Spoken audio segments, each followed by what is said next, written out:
राम राम हरे हरे, हरे कृष्ण कृष्ण कृष्ण हरे हरे, हरे राम राम राम हरे हरे, हरे कृष्ण कृष्ण कृष्ण हरे हरे, हरे राम राम राम हरे हरे, हरे कृष्ण कृष्ण कृष्ण हरे हरे.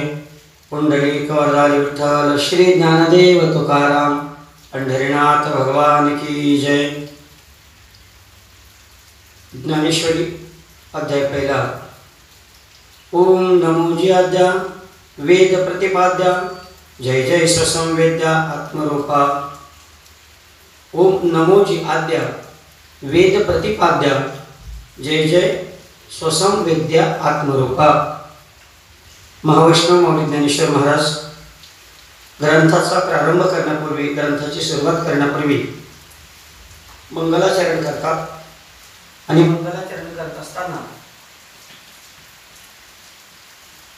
भगवान श्री गणेशाचं रूपक करून, भगवान श्री गणेशाची आराधना करून, भगवान श्री गणपतीला वंदन करून आपल्या ग्रंथाची सुरुवात करतात. आणि त्या भगवान श्री गजाननाची थोरवी वर्णन करतात. ही थोरवी वर्णन करत असताना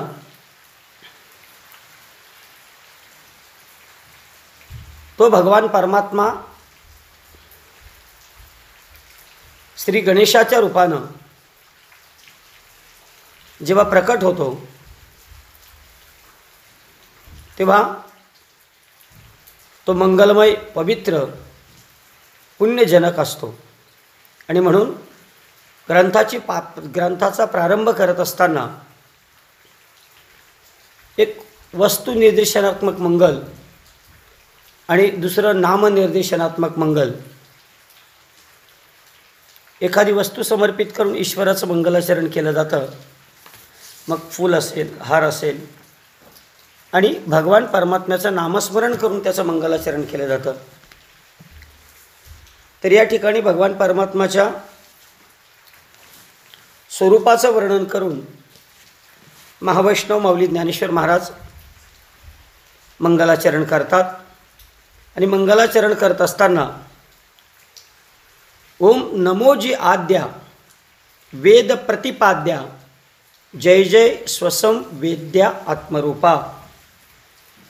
ओम नमोजी आद्या, पहिलाच शब्द माऊली ज्ञानोबरायांनी ओम हा उच्चारलेला आहे. कारण ओंकार प्रणवस्य वेदाः असं म्हटलेलं आहे की ओंकार हा प्रत्यक्ष वेदाचा प्रणव आहे. म्हणजे या जगताचं आद्य अक्षर जर काय असेल, पहिलं अक्षर काय असेल, तर तो ओंकार आहे.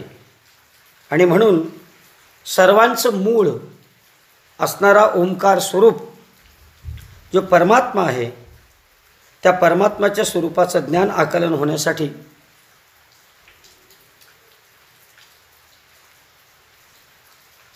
त्याला नमस्कार केला जातो. ओम नमोजी आद्या. ओम या अक्षरामध्ये 3 मात्रा आहेत. अ आहे, उ आहे आणि म आहे.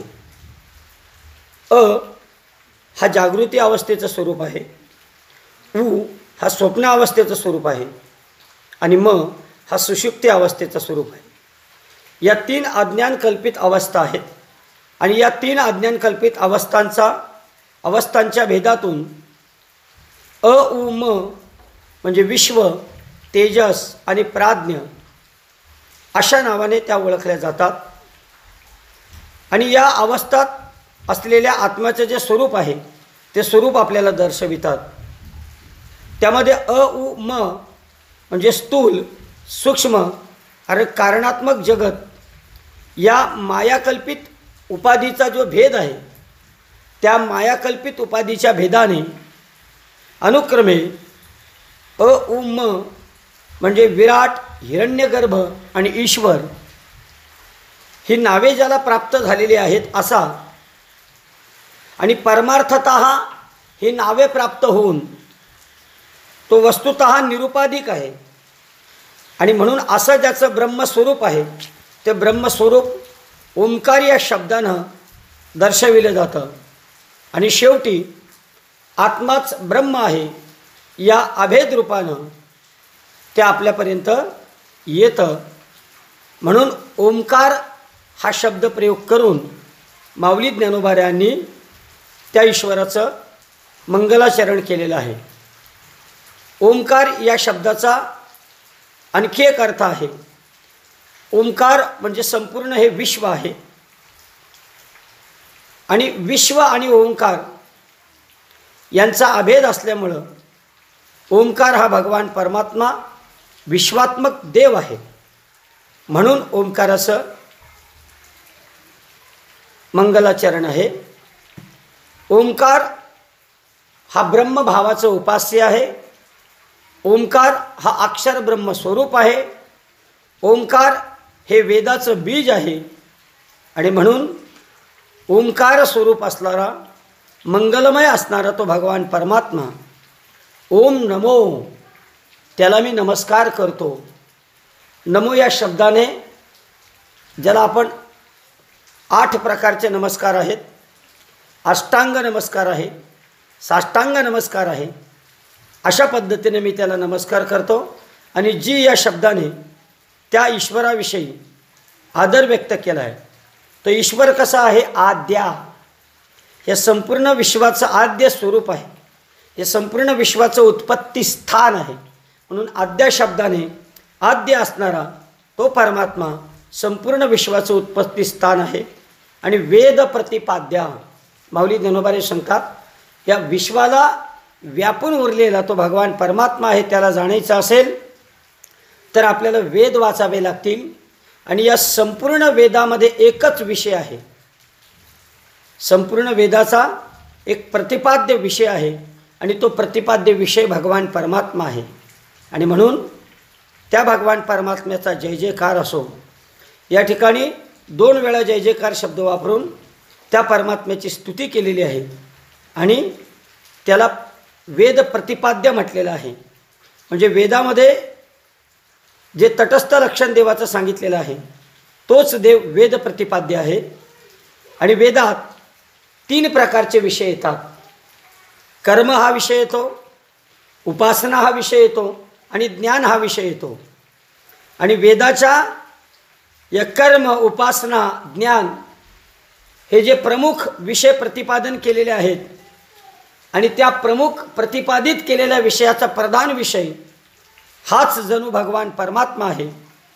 आणि म्हणून देवाच्या प्राप्तीची अप्रत्यक्ष साधने वेदामध्ये प्रतिपादित केलेली आहेत. आणि वेदा वाचून देव कळत नाही म्हणून त्याला वेद प्रतिपाद्य असं म्हटलेलं आहे. जय जय स्वसंवेद्य. स्वसंवेद्य म्हणजे कोणत्याही प्रमाणाला विषय न होणारा प्रत्यक्ष रूप भगवान जीवांना देवाविषयी अज्ञान असतं आणि ते अज्ञान वेद प्रमाणाचा विषय होतो. पण परमार्थतः तो कोणत्याही प्रमाणाला विषय न होता तो स्वसंवेद्य आहे. स्वसंवेद्य शब्दानं भगवान परमात्म्याच्या स्वरूपाचं लक्षण सांगितलेलं आहे. तसेच तो देव आत्मस्वरूप आहे.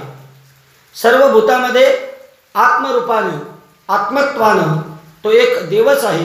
म्हणून त्याला आत्मरूपा म्हणजे जीव ब्रह्म ऐक्य या गीताशास्त्राचा मुख्य सिद्धांत असणारा आत्मरूपा असं म्हटलेलं आहे.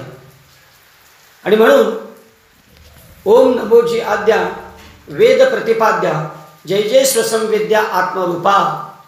जो ओंकार स्वरूप आहे, जो आद्य आहे, जो वेद प्रतिपाद्य आहे, जो स्वसंवेद्य आहे आणि जो आत्मस्वरूप आहे, ही भगवान परमात्म्याची 5 विशेषणं आणि 5 विशेषाने विशिष्ट असणारा तो सर्वांपेक्षा परम उत्कृष्ट परम आदरपूर्वक भगवान परमात्मा आहे. अशा परमात्म्याला महावैष्णव माऊली ज्ञानेश्वर महाराज या ठिकाणी नमस्कार करतात. पुढे माऊली म्हणतात असा असणारा जो भगवान परमात्मा आहे तो परमात्मा गणेश भगवान किंवा श्री गणेश या नावाने त्याला ओळखला जातो. देवा तुझी गणेशू सकलार्थमती प्रकाशू म्हणे निवृत्ती दासू अवधारी योजी. हे देवा, तूच विघ्नहर्ता गणपती आहेस. देवा, तूच गणेशू, तूच विघ्नहर्ता गणपती आहेस. सकलार्थमती प्रकाशू. सकलार्थ म्हणजे सर्व, मती म्हणजे अर्थ आणि ज्ञेय म्हणजे वृत्तीज्ञान आणि अर्थज्ञान या दोघांना साक्षीभूत करणारा तो प्रकाश आहे. याला प्रकाशित करणारा तूच स्वयंप्रकाशित. देवा, तुची गणेशू सकलार्थिक मते प्रकाशू म्हणे निवृत्ती दासू अवधारी जोजो. म्हणे निवृत्ती दासू, निवृत्ती श्रीगुरु निवृत्तींचा दास असणारा माऊली ज्ञानोबा या ठिकाणी स्वतःकडे नम्रपणा घेतात आणि आदरपूर्वक मोठेपणा श्री निवृत्तीनाथांना देतात आणि आपल्या सर्वांना आवाहन करतात की अवधारी जोजी, म्हणजे आता यापुढे मी त्या भगवान श्री गणेशाचं आणखी तुम्हाला स्वरूप सांगणार आहे. ते अवधारी जो. अवधारी म्हणजे अवधानपूर्वक ऐका. हे शब्द ब्रह्म अशेष तेची मूर्ती सुवेश तेथ वर्ण वपु निर्दोष मिरवीत असे. हे शब्द ब्रह्म अशेष. शब्द ब्रह्म अशेष म्हणजे हे शब्द ब्रह्म अशेष. शब्द ब्रह्मा वेदाला म्हटलेलं आहे. तेची मूर्ती सुवेश आणि जणू या शब्द ब्रह्माचीच मूर्ती, सुंदर अशी मूर्ती, तिचा त्या मूर्तीला वेदाचा पोशाख आहे. तेथ वर्ण वपू निर्दोष मिरवीत असे. आणि त्या वेदातील वर्ण वपू म्हणजे कर्मकांडामध्ये सांगितलेली जी प्रमेय आहेत वेदाच्या, कर्तव्य विशेषाचे आणि ज्ञानकांडात वर्णन केलेलं ब्रह्माचे जे स्मरण करून देणारे मंत्रवर्ण आहेत, ते मंत्रवर्ण हेच गणपतीचं काय आहे, सुंदर शरीर आहे. आणि हे सुंदर शरीर घेऊन भगवान गणपती बाप्पा मिरवत आहे. आणि म्हणून पहिल्या अध्यायाच्या 4थ्या ओळीपर्यंत ज्ञानेश्वर महाराज त्या भगवान श्री गजाननाच्या स्वरूपाचं, भगवान परमात्म्याच्या स्वरूपाचं सुंदर असं वर्णन आपल्यासमोर मांडतात.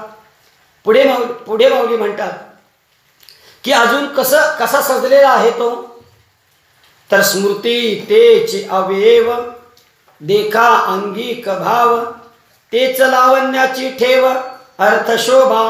स्मृती तेची अवयव देखा अंगिक भाव तेथ लावण्याची ठेव अर्थशोभा. स्मृती तेची अवयव आहे. स्मृती म्हणजे मनवाधिकांनी ज्या रचलेल्या ज्या स्मृती आहेत, त्या स्मृतीत जणू भगवान श्री गजाननाचे अवयव आहेत. आणि ते अवयव भगवान श्री गजाननाचा अंगिक भाव म्हणजे शरीराचा स्वाभाविक डौलदारपणा आहे. म्हणजे मनवाधिकांनी, मनवाधिक ऋषी या आदी ऋषींनी ज्या स्मृतिग्रंथ लिहिले, हे स्मृतिग्रंथच जणू त्या गणपती बाप्पाचे काय आहेत, अवयव आहेत. तेथ लावण्याची ठेव अर्थशोभा. आणि तेथ लावण्याची ठेव तो जो शरीराचा डौलदारपणा आहे आणि स्मृतीत सांगितलेला जो अर्थ आहे, हा तर सौंदर्याची प्रत्यक्ष काय आहे, खानच आहे. आणि पाप आणि अज्ञान या दोषांनी रहित अशी सौंदर्याची खान म्हणजे त्या भगवान श्री गजाननाची काय आहे, शरीराची शोभा आहे. पुढे म्हणतात नुसतं या ठिकाणी भगवंताचे आपण अवयव पाहिले, हात पाय कान नाक डोळे, हे अवयव म्हणजे काय आहे, हे अवयव म्हणजे आपल्या मनवाधिक ऋषींनी लिहिलेली, मनवाधिक ऋषींनी स्मृती म्हणजे जे ग्रंथ न लिहिता केवळ स्मृतीमध्ये ठेवलेले आहेत, हे सगळे ग्रंथ किंवा या सगळ्या स्मृती जणू भगवान परमात्म्याचे अवयव आहेत. आणि ते अवयव लावण्याची साक्षात ठेव आहे. आणि त्या स्मृती ग्रंथांचा जो अर्थ आहे, ती अर्थच खऱ्या अर्थानं त्याच्या शरीराची, त्याच्या सौंदर्याची काय आहे, शोभा आहे. पुढे म्हणतात भगवान परमात्म्याच्या अंगावर कोणकोणते अलंकार आहेत, तर अष्टादश पुराणे, अष्टादश म्हणजे 18 जी पुराणं आहेत तीची मणिभूषणे, तीच जणू भगवान गणपतीच्या अंगावरची मणिभूषणे म्हणजे अलंकार आहेत. पदपद्धती खेवणे, पदपद्धती म्हणजे त्या पुराणातील पद पद्धती म्हणजे गद्य आणि पद्य या 2 पद्धती आहेत.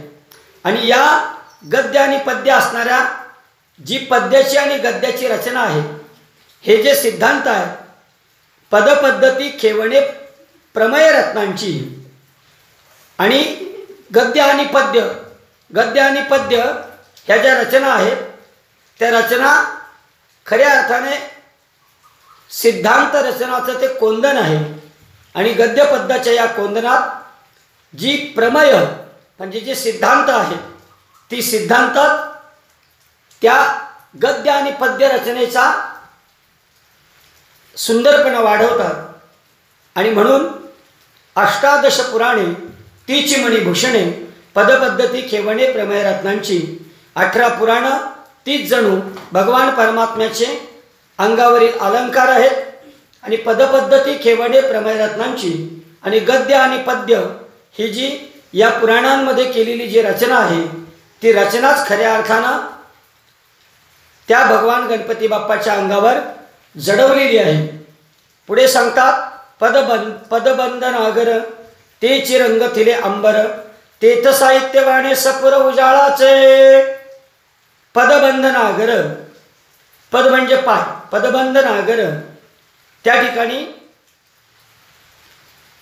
आपण पादाला पाय म्हणतो, पण या ठिकाणी साहित्य रूपानं त्याचं वर्णन केलेलं असल्या कारणास्तव लालित्यपूर्ण पदबंध जे आहेत म्हणजे लालित्यपूर्ण पदरचना आहेत, हे लालित्यपूर्ण पदरचना तेची रंगाथिले अंबर, ते सुंदर रंगाने रंगवलेलं त्याचं वस्त्र आहे.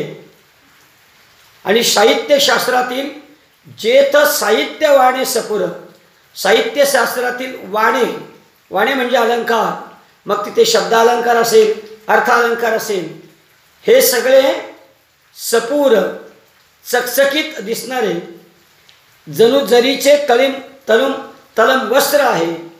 आणि त्या वस्त्राने भगवान गणपती बाप्पा उजळून निघालेला आहे.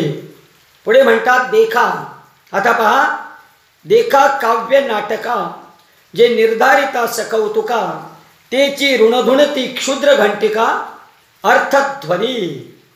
देखा काव्य नाटका म्हणजे व्यास, वाल्मिक, भरत इत्यादी मुनिकृत इत्यादी मुनींच्या माध्यमातून काव्य आणि नाटके ही रचली गेलेली आहेत. आणि निर्धारिता सकौतुका, ती जी काव्य नाटके आहेत ती काव्य नाटके ऋणझुणती क्षुद्र घंटिका, जणू भगवान गणपतीच्या पायातील घागरे आहेत. आणि काव्य नाटकांचा जो अर्थ आहे त्या घागरांचा, त्या काव्य नाटकाचा जो अर्थ आहे तो अर्थध्वनी जणू त्या घागऱ्यांना लावलेली सुंदर सुंदर अशी ती घुंगरं आहेत. म्हणजे जसं या काव्य नाटकांचा अर्थध्वनी जसा बाहेर पडतो तसा त्यांना वेगवेगळ्या प्रकारचा एक नाद येतो. त्याला शास्त्राचा नाद असा आपण म्हणतो, त्याला काव्याचा नाद असा आपण म्हणतो, त्याला वेगवेगळ्या साहित्य शैलीचा नाद असा आपण म्हणतो. तो नाद भगवान गणपतीच्या त्या पायात बांधलेल्या घुंगराप्रमाणे येतो. पुढे म्हणतात नाना प्रमयांची परी, निपुणपणे पाहता कुसरी, दिसती उचित पदे माझारी, रत्ने भली. त्या नाना प्रमयांची परी माऊली इतकं सुंदर वर्णन करतात. आता ती जी नाटकं आहेत काव्य नाटका, ती काव्य नाटकं नाना प्रमयांची परी, त्यामध्ये प्रमेय म्हणजे सिद्धांत, त्यामध्ये वेगवेगळ्या प्रकारचे सिद्धांत आविष्कृत केलेले आहेत. निपुणपणे पाहता कुसरी, निपुणपणे म्हणजे बारीकपणे जर तुम्ही पाहिलं तर त्या ठिकाणी कुसरी म्हणजे कौशल्य. त्या प्रमेयांमध्ये, त्या नाटकांच्या काव्यांच्या सिद्धांतामध्ये कवीचं कौतुक त्या ठिकाणी तुम्हाला दिसून येतं. कारण निपुणपणे अत्यंतिक बारकाईनं त्या ठिकाणी शब्दरचना केलेली आहे, छंदरचना केलेली आहे आणि दिसती उचित पदे माझारी, दिसती उचित पदे, आणि त्या ठिकाणी त्या रचनेमध्ये योग्य शब्द आहेत. ते योग्य शब्द रत्ने भली, त्या पायाच्या घागऱ्यामधील अनमोल रत्ने भली, ती जी रत्ने आहेत ती जणू सिद्धांताचे जे वेगवेगळे प्रकार आहेत ती प्रकारच सिद्धांताचे त्याच्या पायातील घागऱ्यातील अनमोल छोटी छोटी रत्न लावलेली आहेत. जसं गणपती बाप्पाला आपण सजवतो की नाही घरी आणल्यानंतर, तसं या ठिकाणी माऊली ज्ञानोबाराय या वैश्विक भगवान परमात्म्याला वैश्विक साधनेनं सजवत आहेत. पुढे म्हणताय तेथ व्यासादिकांच्या मती, तेच मेखळा मिरविती, चोखाळपणे झळकिती पल्लव सडका, पल्लव सडका झोकाळपणे झळकती, तेच मेखळा मिरविती, तेथ व्यासादिकांच्या मती, तेथ व्यासादिकांच्या मती. तेथ व्यासादिकांच्या मती म्हणजे व्यास अधिक महर्षी,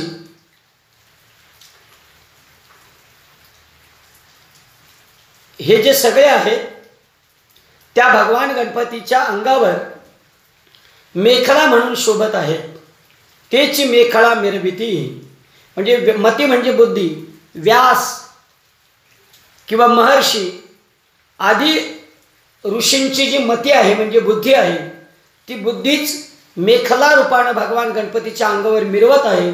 आणि चोखालपणे झळकती पल्लव सडका, चोखालपणे म्हणजे मेखलेच्या पदराला मोत्याच्या सरांच्या ओळी असतात, त्या बुद्धीत शुद्धपणा दर्शवित झळकत असतात. म्हणजे चोखालपणे झळकती पल्लव सडका, व्यासादिकांची जी बुद्धी आहे ती बुद्धीत जणू मेखलेच्या रूपानं भगवान गणपतीच्या अंगावर मिरवत आहे. आणि चोखालपणे झळकती अगदी मुक्त छंदानं त्या मोत्याच्या सरीच्या सरी म्हणजे त्या व्यासादिक मुनींच्या बुद्धीतील जो शुद्धपणा आहे, हा शुद्धपणा जणू त्याला लावलेल्या मोत्याच्या सरी आहेत. आणि त्या अशा जसा गणपती बाप्पा मान मिरवत असेल, डोलवत असेल, तसं त्या मोत्या मेखळेच्या याच्यात त्या मोत्याच्या ज्या सरी आहेत त्या सरी अशा सुंदर त्याचं सौंदर्य वाढवतात. पुढे माऊली ज्ञानोबा सांगतात, या गणपती बाप्पाला ज्या भुजा आहेत म्हणजे त्याचे हात असतात, त्या हाताला आपण सजवतो. मग ते कशा पद्धतीने सजवतात तर माऊली देखा षट दर्शने मणिपती, तेची भुजांची आकृती म्हणून विसंवादे धरती आयुधे हाती. माऊलीने इतकं सुंदर वर्णन केलेलं आहे. देखा षट दर्शने मिरविती, माऊली म्हणतात तेची भुजांची आकृती म्हणजे गणपतीचे 6 जे हात आहेत, 6 हातांचा भगवान गणपती बाप्पा या ठिकाणी वर्णन करतात माऊली ज्ञानोबा. आणि माऊली म्हणतात ते गणपतीचे 6 हात कोण आहेत. देखा षट दर्शने मणिपती. आपल्या भारतीय संस्कृतीमध्ये 6 शास्त्र आहेत, षट दर्शन आहेत, 6 शास्त्र आहेत, तशी 6 दर्शन आहेत. ती 6 दर्शनं कोणती आहेत. पहिलं दर्शन आहे वैषयिक दर्शन, दुसरं दर्शन आहे न्याय दर्शन, तिसरं दर्शन आहे उत्तर मीमांसा दर्शन, चौथं दर्शन आहे बुद्ध दर्शन, 5वं दर्शन आहे शेश्वर निरीश्वर दर्शन म्हणजे सांख्य दर्शन, आणि 6वं दर्शन आहे पूर्व मीमांसा. ही 6 दर्शने म्हटलेली आहेत. ती भुजांची आकृती आणि ती 6च्या 6 दर्शने म्हणजे गणपती बाप्पाच्या 6 बाहू आहेत, 6 बाहूंची ती आकृती आहे. म्हणून विसंवादे धरती आयुधे हाती. आणि गणपतीच्या हातामध्ये कोणत्या प्रकारचं आयुध आहेत. या 6च्या 6 हातांमध्ये परस्पर भेद असलेली जी मतरूपी आयुधे आहेत या दर्शनांची, या वेगवेगळ्या दर्शनांची जी वेगवेगळी मतं आहेत ना, ती वेगवेगळी हत्यारं जणू गणपती बाप्पाच्या या 6 हातांमध्ये शोभून दिसतात. पुढे माऊली सांगतात एके हाती दंतू जो स्वभावता खंडितू, तो बौद्ध मत संकेतू वार्तिकांचा. माऊली इतकं सुंदर वर्णन केलेलं आहे. माऊली म्हणतात एके हाती दंतू, त्याच्या एका हातामध्ये दात आहे, तो स्वभावता खंडितू, आणि तो स्वभावताच म्हणजे सहजच मोडका आहे. तो बौद्ध मत संकेतू, आणि जो मोडलेला दात आहे तो दात कोण आहे? बौद्ध मते संकेतू. तो जो दात आहे बौद्ध मताचा संकेत करतो. जे बौद्ध मत वार्तिकांनी खंडन केलेलं आहे. म्हणजे वेद प्रमाणवादी जे वार्तिक आहेत त्या वार्तिकांनी बौद्ध मत होतं. शून्यम शून्यम क्षणिकम क्षणिकम हे बौद्ध मत वार्तिकांनी, वेद प्रमाणवादी जे वार्तिक आहेत त्या वार्तिकांनी प्रमाण आणि प्रमाणाचा आधार घेऊन ते बौद्ध मत खोडून काढलेलं आहे. म्हणजे शून्यवाद खोडून काढलेला आहे. त्या ठिकाणी एकेश्वरवाद जो आहे त्या ठिकाणी भगवान परमात्मा ब्रह्मस्वरूप आहे हा सिद्धांत बौद्ध मताला खोडून त्यांनी आरूढ केलेला आहे. म्हणून तो एक जो दात आहे तो दात बौद्ध मत त्या ठिकाणी अर्धा तुटलेला आहे. त्यामुळे खंडित केलेलं जे बौद्ध मत आहे ते बौद्ध मत त्याचा तो संकेत आहे. पुढे म्हणतात मग सहजे सत्कार वादू तो पद्म करू वरदू धर्म प्रतिष्ठा तो सिद्धू अभय हस्तू. आता या ठिकाणी तो एका दातानं बौद्ध मताचं खंडन झालेलं आहे. मग पुढे म्हणतात शून्यवादाचं खंडन झाल्यानंतर सहजच पतंजली प्रणित म्हणजे पतंजली ऋषींनी जे सांख्यदर्शन प्रकट केलं आणि कपिल मुनी प्रणित जे निरीश्वर सांख्यदर्शन प्रकट केलं, या दोघांमधला सत्कार्यवाद जो आहे तो सत्कार्यवाद रूपी कमळ गणपती बाप्पानं धारण केलेला आहे. मग सहजे सत्कार वादू तो पद्म करू वरदू म्हणजे वरद हस्त आहे गणपती बाप्पाचा. वर देणारा जो हात आहे म्हणजे एका हातामध्ये दात आहे तो दात अर्धा तुटलेला आहे. तो बौद्ध मताचा संकेत आहे. एक हात आशीर्वादासाठी गणपती बाप्पाचा आहे. तो आशीर्वादासाठी हात असलेला जो हात आहे जो पतंजली प्रणित पतंजलींनी शेश्वर सांख्यशास्त्र मांडलं आणि कपिल मुनींनी निरीश्वर सांख्यदर्शन मांडलं. आणि या दोघांमधला जो सत्कार्य रूप जो आहे तो सत्कार्य रूप जणू कमळ गणपती बाप्पानं धारण केलेलं आहे. धर्म प्रतिष्ठा तो सिद्धू अभय असतो आणि धर्माला आधार असणारा, सकामनांना भोग देण्याविषयी सदैव सिद्ध असणारा आणि विघ्नाने भीत झालेल्यांना आश्रय देणारा अभय हस्तू. अभय म्हणजे भीतीमुक्त करणारा तोच एक अभय हात आहे. पुढे म्हणतात या 6 हातांचं वर्णन गणपती बाप्पाचं त्याने केलं. एका हातामध्ये अर्धा तुटलेला दात आहे, दुसरा हात आशीर्वादासाठी सिद्ध आहे, तिसरा हात त्यांनी म्हटलेला आहे भोग देण्यासाठी सदैव तत्पर सिद्ध असणारा आहे. नंतर घाबरत असणाऱ्यांना अभय देणारा आहे. पुढे म्हणतात देखा विवेकवंतू सुमिळू तोची शुडादंडू सरळू तेथ परमानंदू केवळ महासुखाचा. देखा विवेकवंतू सुविमळू. देखा म्हणजे पहा विवेकवंतू सुविमळू. सुविमळू म्हणजे अत्यंत शुद्ध आणि विवेकवंतू म्हणजे नित्य अनित्य जो विवेक आहे हा नित्य विवेक तोच काय आहे शुडादंडू सरळू. शुडादंडू म्हणजे सोंड आणि सरळू म्हणजे सरळ सोंड. सोंडेचा जो सरळ भाग आहे हा सरळ भाग जणू विवेकवंतू सुमिळू म्हणजे नित्य विवेक आहे. तेथ परमानंदो केवळू आणि त्या ठिकाणी नित्य अनित्य जो विवेक आहे त्यामध्ये केवल आणि केवल परमानंद आहे. आणि तो परमानंदो केवळू केवल परमानंद त्या ठिकाणी मिळतोय महासुखाचा. म्हणजे शुद्ध परमानंद महासुखालाही होणारा जो आनंद आहे तो आनंद त्या गणपती बाप्पाच्या सोंडेमध्ये आपल्याला दिसून येतो. पण तो जो आनंद आहे तो आनंद नित्य विवेकाचा आनंद आहे. पुढे म्हणतात तरी संवादो तोची दशनू तो समता शुभ्रवर्णू देवो उन्मेष सूक्ष्मेक्षणू विघ्नराजू. तरी संवादो आणि दशनू गुरु शिष्य संवाद जो आहे तोच गणपती बाप्पाच्या मुखातील दात आहे. आणि दात असून तो समता शुभ्रवर्णू आणि तो जो दात आहे त्या दाताचा रंग कसा आहे शुभ्रवर्ण आहे. म्हणजे समता शुभ्रवर्णू. भूत मात्रांमध्ये जी समता दिसून येते म्हणजे ब्रह्मज्ञानाने प्राप्त झालेली जी समता आहे, ब्रह्मज्ञानाने प्राप्त झालेली म्हणजे जीव आणि भगवंत याच्यामध्ये असलेली जी समता आहे, तोच जणू गणपती बाप्पाचा दाताचा पांढरा रंग आहे. समता शुभ्र वर्णू, वर्ण म्हणजे रंग, शुभ्र म्हणजे पांढरा.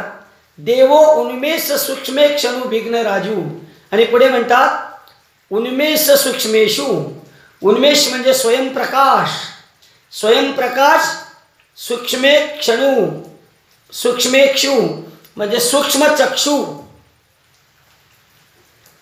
देवो उन्मेष सूक्ष्म चक्षु म्हणजे ह्या भगवंताचा स्वयंप्रकाश हेच त्याचे सूक्ष्म आणि ओजस्वी तेजस्वी असलेले डोळे आहेत. आणि सर्व विघ्नांचा हरण करणारा विघ्न राजू म्हणजे भगवान गणपती बाप्पा सर्व विघ्नांचा नाश करणारा विघ्नराज आहे. विघ्नराज गणेशू तो विघ्नराज आहे. म्हणून संवादू तोच दशनू, जो समता शुभ्र वर्णू, देवो उन्मेष सूक्ष्मे क्षणू विघ्नराजू, तरी संवादू तोची दशनू म्हणजे संवादू तोची दशनू म्हणजे गुरु आणि शिष्याचा जो संवाद आहे, तो गुरु आणि शिष्याचा संवाद त्या ठिकाणी व्यक्त होत असताना गुरु शिष्य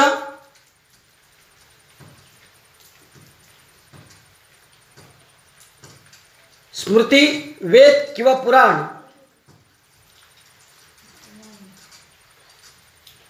यामध्ये वर्णन केलेला किंवा गुरु शिष्यांचा जो संवाद आहे, तो संवादच आणि शुभ्र वर्णू आणि समता हाच त्याचा तो पांढरा दात आहे, त्याचा तो रंग आहे. उन्मेष सूक्ष्मेषु विघ्न राजू. उन्मेष म्हणजे स्वयंप्रकाश, स्वयंप्रकाश सूक्ष्म असणारा स्वयंप्रकाश हेच त्याचे जणू डोळे आहेत. मज अवगमलिया दोन्ही मीमांसा श्रवणस्थानी बोधमतामृत मुनी अली सेविती मग अवगमलिया दोन्ही. मज मज म्हणजे मला, अवगमलिया म्हणजे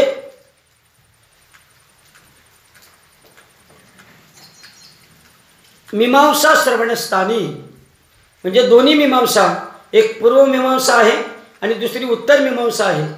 ही पूर्व मीमांसा आणि उत्तर मीमांसा जणू श्रवणस्थानी भगवान गणपती बाप्पाच्या कानाच्या ठिकाणी बोध मतामृत मुनी.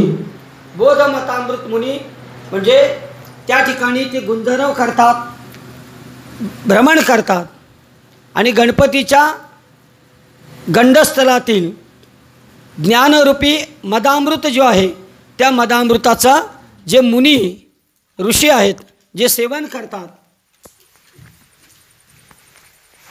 म्हणजे पूर्व मीमांसा आणि उत्तर मीमांसा अवगमलिया दोन्ही.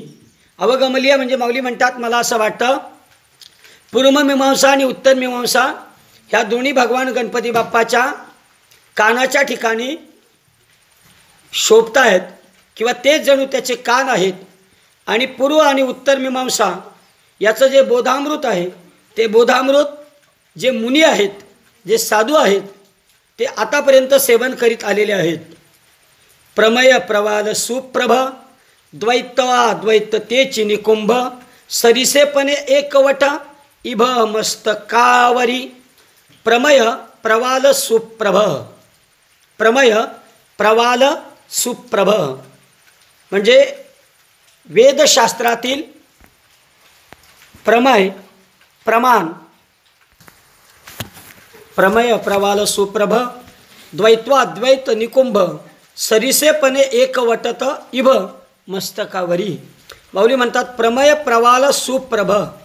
प्रमय प्रवाल म्हणजे वेद शास्त्र पुराण यामध्ये जे सिद्धांत मांडलेले आहेत, प्रवाल म्हणजे पोवळा, या सिद्धांताच्या हे जे मांडलेले जे सिद्धांतरूपी पोवाळ आहे त्यातील अलंकारांनी तेजस्वी दिसणारा भगवान परमात्म्याच्या मस्तकावर तो शोभतो आहे. आणि द्वैत अद्वैत द्वैत्वाद्वैत तेची निकुंभ तीच जणू दोन गंडस्थळे आहेत.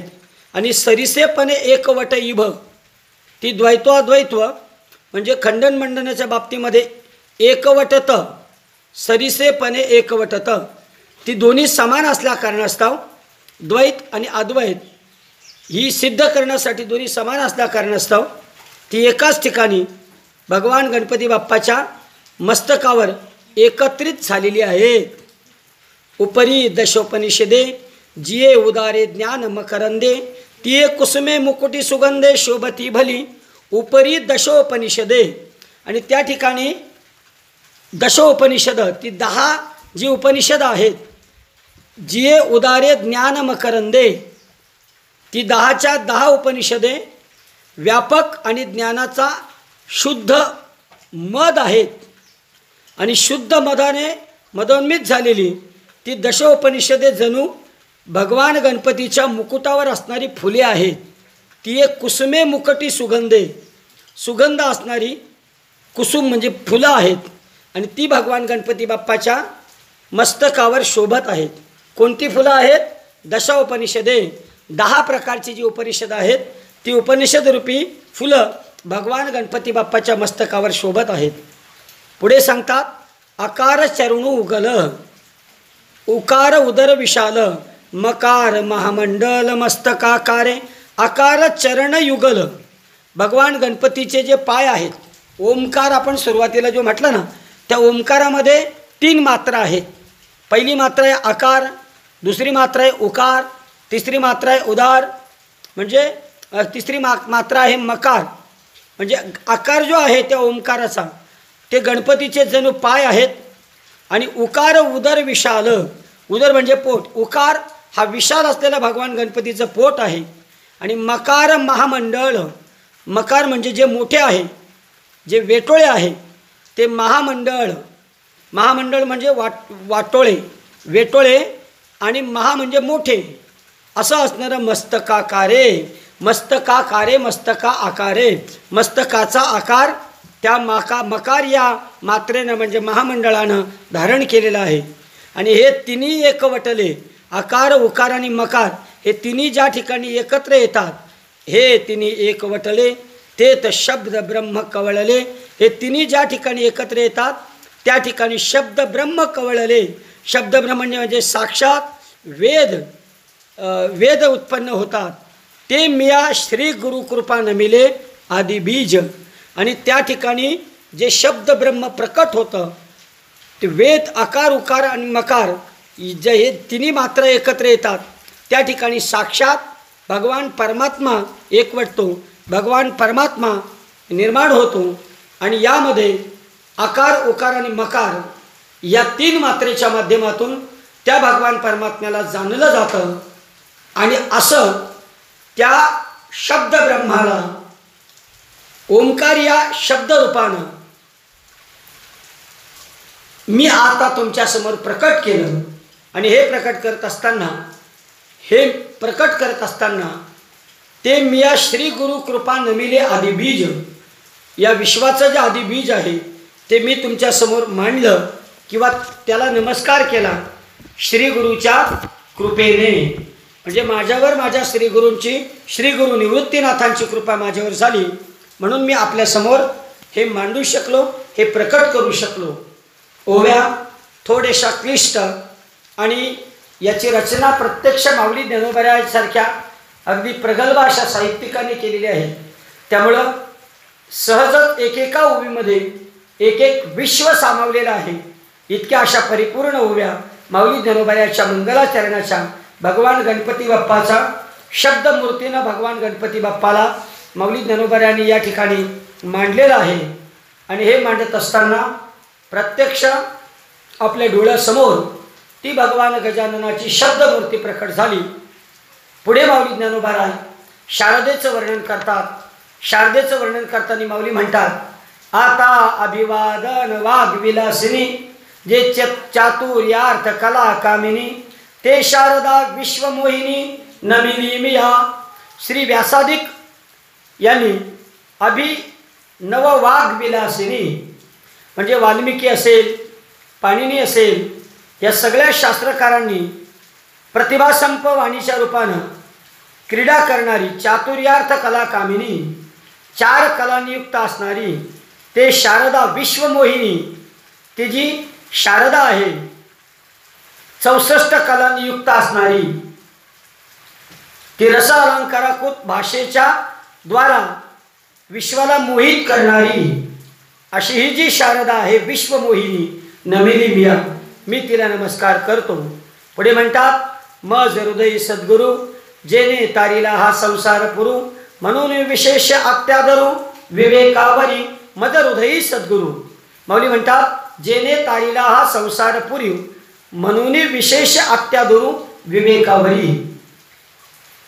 विशेष अत्यादरू, अध्यात्मावर ज्यांचा विशेष असा अत्यादर आहे, अत्यंत आदर आहे, असे अत्यंत आदर असणारे विवेक स्वरूप जे सद्गुरू आहेत, ज्यांच्या ज्ञानाच्या द्वारे, ज्यांच्या उपदेशाच्या द्वारे, जेने ताईला हा संसार पुरू, संसार हा महापूर आहे, हा महापूर ज्या सद्गुरूंच्या कृपेने मी तरुण गेलो, ते सद्गुरू माझ्या हृदयामध्ये आहेत आणि मी त्यांना नमस्कार करतो.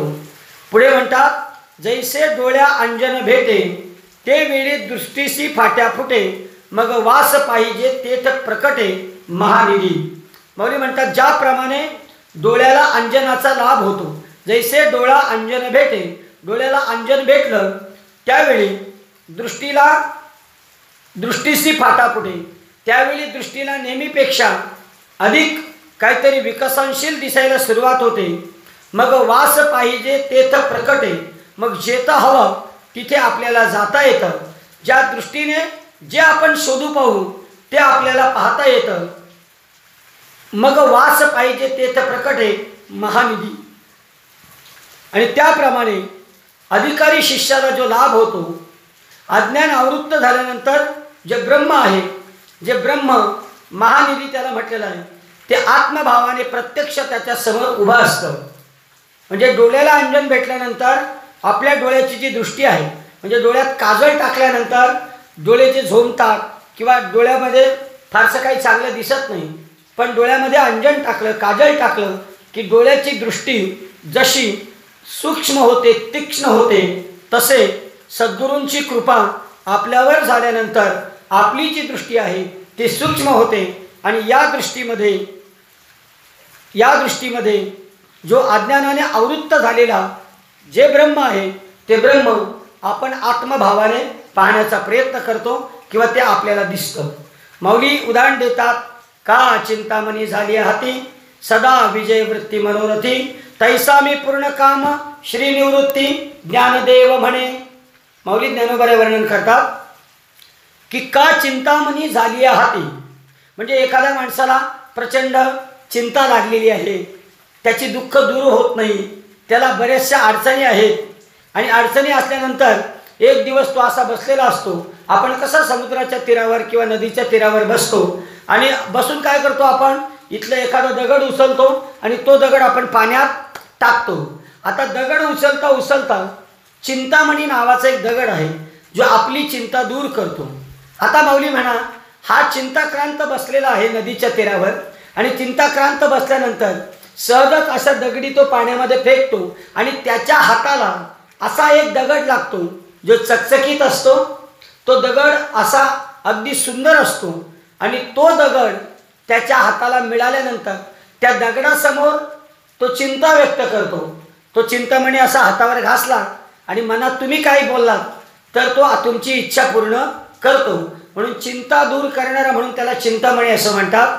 जर चिंतामणी श्रीगुरूंच्या रूपानं जर मला इथे लाभला, का चिंतामणी झाली हाती, मग काय होईल, सदा विजय वृत्ती मनोरथी, म्हणजे चिंतामणी हाताला लागल्यानंतर सदैव विजय वृत्तीच त्याला प्राप्त होईल. तैसा मी पूर्ण काम श्री निवृत्ती. माऊली म्हणतात, तैसा मी पूर्ण काम, काम म्हणजे इच्छा, तशा माझ्या पूर्ण इच्छा पूर्ण करणारे माझे श्री निवृत्तीनाथ दादा साक्षात माझे श्रीगुरू आहेत आणि तेच माझे चिंतामणी आहेत. त्यांच्या रूपानं मी माझ्या ज्ञानाची चिंता, त्यांच्या रूपानं माझ्या जीवनातील सर्व चिंतांचं हरण होतं. म्हणून अशा निवृत्तीनाथांना मी नमस्कार करतो. तैसा मी पूर्ण काम श्री निवृत्ती, ज्ञानदेव म्हणे.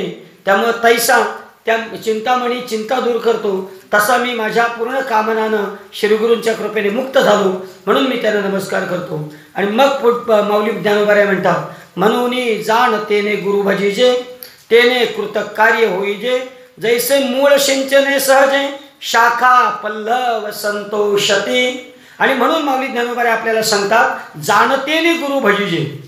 जाणतेने गुरु भजिजे म्हणजे काय? अध्यात्म ज्ञान आणि त्या योगानं प्राप्त होणारी जी कृतकृत्यता आहे, ही कृतकृत्येचं महत्त्व ज्यांना कळालेलं आहे अशा जाणत्यांनी गुरु भजिजे, श्रीगुरूंची भक्ती करावी. त्याचा परिणाम काय होईल?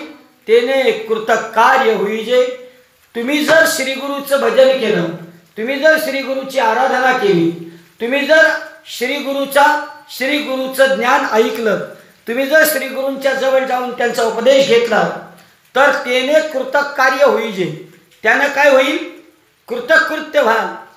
ज्ञानोबा तुकोबारे सांगतात, कृतकृत्य झालो आणि इच्छा केली ते पावलो. इथे माऊली तेच म्हणतात, तैसा मी पूर्ण काम श्री निवृत्ती, इच्छा केली ते पावलो, कृतकृत्य झालो.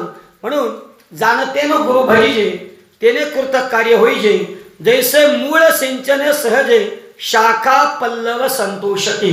जैसे मूळ सिंचने सहजे, मूळ म्हणजे मुळाला, जर झाडाच्या मुळाला तुम्ही पाणी घातलं, मूळ सिंचने, तिथे सिंचन केलं, तुम्ही जर पाणी घातलं, शाखा पल्लव संतोषती. जर मुळाला पाणी घातलं तर ते पाणी फांद्यांना पोहोचत नाही का? ते झाडाचं सगळ्या फांद्यांना पाणी पोचतं आणि त्या सगळ्याच्या सगळ्या फांद्या आहेत, त्या फांद्या कशा होतात? पुष्ट होतात, त्या फांद्या धष्टपुष्ट होतात. तसं डायरेक्ट कुणालाही शरण जाण्यापेक्षा जर श्रीगुरूंनाच जर शरण गेलं तर काय होईल? कृतकृत्यता आपल्याला मिळेल. जसं झाडाच्या मुळाशी पाणी टाकल्यानंतर झाडाच्या ज्या फांद्या असतात त्या फांद्या हिरव्यागार होतात, तसं आपल्या अंतःकरणातील मल विक्षेपादी आवरण निघून जातील. का तीर्थे जिये त्रिभुवनी, तिये घडती समुद्रा गाहनी, ना तरी समुद्र रसस्वादनी, रस सकळ.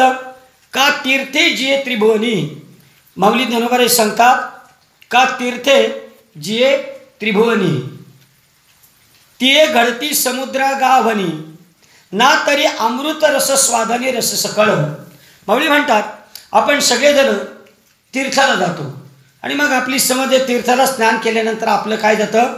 पाप जातं.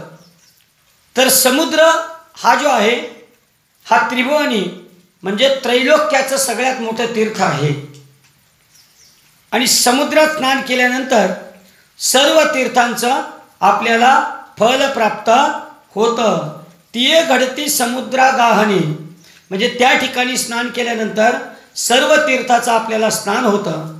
ना तरी अमृत रस स्वादनी रस सकळ, किंवा अमृताचा जो मधुर रस आहे त्या रसाच्या सेवनानं रस सकळ स्वादनी म्हणजे या जगतातील सगळ्यात मधुर रस आहे, तो मधुर रस सेवन केल्याचा आनंद मिळतो. मला सांगा, बाकीचे जे रस आहेत, आंबट, खारट, गोड, तिखट, हे रस खाल्ल्यानं काय होईल? तिखट खाल्ल्यानं कदाचित आपल्याला त्रास होऊ शकतो, आंबट खाल्ल्यानं त्रास होऊ शकतो, पण म्हणजे याने बाद होतं. पण अमृताचाच रस तुम्ही सेवन केलात तर तुम्हाला कोणत्याही प्रकारचा बाद होणार नाही. म्हणून श्रीगुरू हे मला अमृतासारखे आहेत आणि त्यांच्या ज्ञानाचा रसपान केल्यानंतर मला जगातील सर्व रसाचं पान केल्याचा आनंद मिळतो. श्रीगुरू म्हणजे साक्षात माझ्यासाठी ज्ञानाचा समुद्र आहेत. का तीर्थे जिये त्रिभुवनी, ते घडती समुद्र गावनी म्हणजे समुद्राचं स्नान केल्यानंतर सगळ्या तीर्थाचं स्नान होतं. मग श्रीगुरू माझ्यासाठी समुद्रच आहेत आणि म्हणून या ज्ञानाच्या समुद्रामध्ये मी स्नान केल्यानंतर या त्रैलोक्याचं स्नान मला प्राप्त होतं. अशा पद्धतीनं तैसा पुढत पुढती तोची, मिया अभिवंदिला श्री गुरुची, जो अभिलाषित मनोरुची पुरविता तो, तैसा पुढत पुढती तोची. तैसा त्या पद्धतीनं पुढत पुढती अपेक्षित विषयाची मनात असलेली जी आवड आहे ती पूर्ण करणारा तो श्रीगुरू आहे. तो मिया अभिवंदिला, मी या ठिकाणी त्याला काय केलं? वंदन केलं. आणि जो अभिलषित मनोरुची, पुरविता तो. मन अभिलषित, मनामध्ये जी अभिलाषा आहे ती अभिलाषा किंवा आपल्या मनाची जी रुची आहे ती रुची पुरविता तो पुरविणारा आपला श्रीगुरू आहे. म्हणजे जसं जसं आपल्या मनाला वाटतं तसं तसं आपला गुरु आपल्याला देत असतो. म्हणून त्या गुरुला वंदन करतात. आता अवधारा कथा गहन, जे सकळा कौतुका जन्मस्थान, की अभिवादन उद्यान विवेक तरुचे. आता श्री गुरुला वंदन केल्यानंतर माऊली ज्ञानोबा सांगतात, आता अवधारा कथा गहन. आता ही जी गहन कथा आहे, जे सकळा कौतुका जन्मस्थान, सगळ्या कौतुकाचं जे जन्मस्थान आहे, की अभिनव उद्यान किंवा शास्त्राच्या अभिवादनानं शास्त्राच्या समावेशामुळं अति दुर्बोध असणारी, अनेक उद्बोधक आख्यानं असणारी, अनेक उद्बोधक उपाख्यानं असणारी असं एक अभिनवाचं उद्यान, अभिनव उद्यान आहे. म्हणजे वेगवेगळ्या प्रकारचे दुर्बोध, उद्बोध, शास्त्र या सगळ्या सिद्धांताचं जणू अभिनव ते उद्यान आहे. म्हणजे एक अशी बागच आहे. विवेक तरुचे, म्हणजे विवेक ज्या ठिकाणी उत्पन्न होतो, विचार जिथे उत्पन्न होतो, अशी झाडं त्या बागेमध्ये आहेत. अशा असणारी जी सुरस कथा आहे ती कथा मी आता तुमच्यासमोर मांडणार आहे. ना तरी सर्व सुखाची आधी, जे प्रमय महानिधी, नाना नवरस सुशाब्दी परिपूर्ण हे. माऊली म्हणतात, ना तरी सर्व सुखाची आधी, म्हणजे सर्व, कारण महाभारत जे आहे सर्व सुखाचं जे मूळ आहे, जे प्रमय महानिधी, सर्व सिद्धांताचं मोठं निदान आहे. प्रमय म्हणजे सिद्धांत. नाना नवरस सुधाब्दी, म्हणजे वेगवेगळ्या प्रकारचे जे नवरस आहेत, म्हणजे शृंगार असेल, बिभीच रस असेल, या सर्व रसाचा शुद्धाब्दी म्हणजे जणू परिपूर्ण हा समुद्रच आहे. की परमधाम प्रकट, सर्व विद्यांचे मूळपीठ, शास्त्र जाता वसवट अशेषांचे. की परमधाम प्रकट, की परमधाम प्रकट, खरं म्हणजे महाभारताच्या रूपामध्ये म्हणजे गीता जिथे प्रकट झाली, परमधाम प्रकट ते अगदी सर्व विद्यांचे मूळपीठ, सर्व विद्यांचे जणू काय आहे मूळपीठ आहे. शास्त्र जात वसवट, म्हणजे चतुर्दश विद्यांचा जो मूळ आधार आहे, तो मूळ आधार किंवा सगळ्या शास्त्रांचं वसवट वस्तिस्थान आहे. ते वस्तिस्थान जणू महाभारत आहे आणि त्या महाभारतातून प्रकट झालेली गीता माता आहे. ना तरी सकळ धर्माचे माहेर, सज्जनाचे जिवार, लावण्य रत्न भंडार शारदेचे. ना तरी सकळ धर्माचे माहेर, सकळ धर्म वर्णाश्रम विविध जे धर्म आहेत त्या धर्माचे जणू माहेरच आहे. सज्जनाचे जिवार, सज्जन पुरुषांचा जो साक्षात जिवार म्हणजे जीव आहे. लावण्य रत्न भांडार, शारदेचे सौंदर्याने भरलेलं जे लावण्य भांडारगृह आहे ते भांडारगृह लावण्य रत्न भांडार शारदेचे असं असणारं अगदी महाभारत आहे.